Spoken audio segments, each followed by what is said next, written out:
I have been told that I was too judgmental when I reviewed a steak and kidney pie by Fray Bentos recently, and that perhaps my review was based on childhood fantasies of a pie bulging with meaty goodness.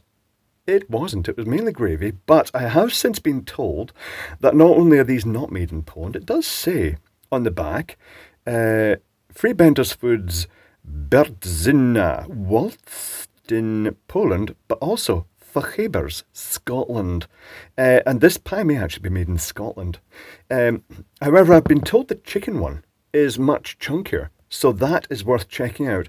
I'm going to go and get the tin opener and we'll open the pie up and then I'll put it in the oven. One moment.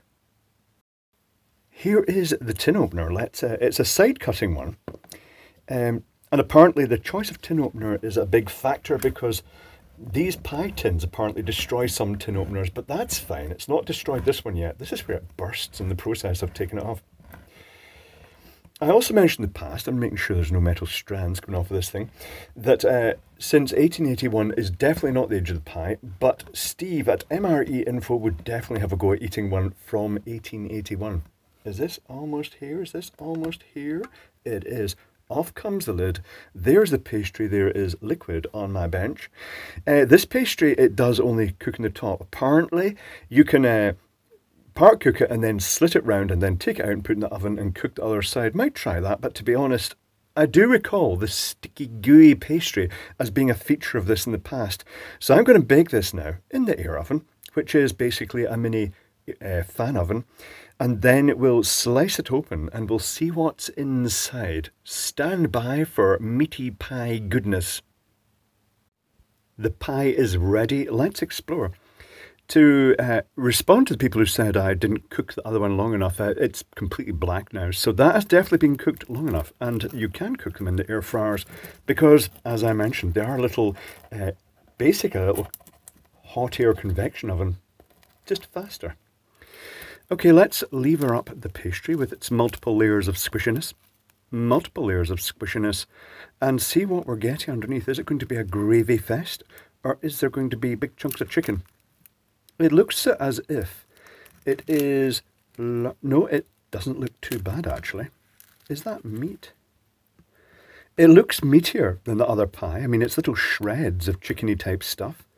I want to say at this point in time that I don't mind the mechanically reclaimed meat or the soya stuff. You know, to me, just a good, thick, chewy, meaty filling is good. One day they'll have that grown lab-grown meat. I think they already have lab-grown meat. That'll be interesting. But in the meantime, this is hot, so I'm just cautiously letting it cool down very slightly before I try eating some of this. It is tiny shreds of chicken. It's not big lumps. You could add your own, I suppose, ultimately. And to be fair, it is chickeny. I get the feeling that the bulk of this pie is the pastry, though. Is that me just being pedantic? Yes. Actually, there's fairly good chunks of chicken here. We'll tell you what then. I'll be fairer. This looks like an acceptable amount of chicken. It doesn't taste too bad. It doesn't quite look like the picture in the tin, but it's closer than the steak and kidney pie one was. So, yes. And the pastry itself has that sort of crispy layer on the outside and the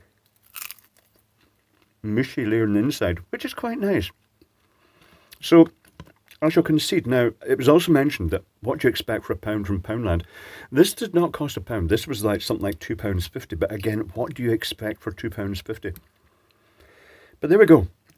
Interesting. It's perfectly palatable. And I'm about to eat it. So that's it. This is the chicken version of the Fray Bentos pie.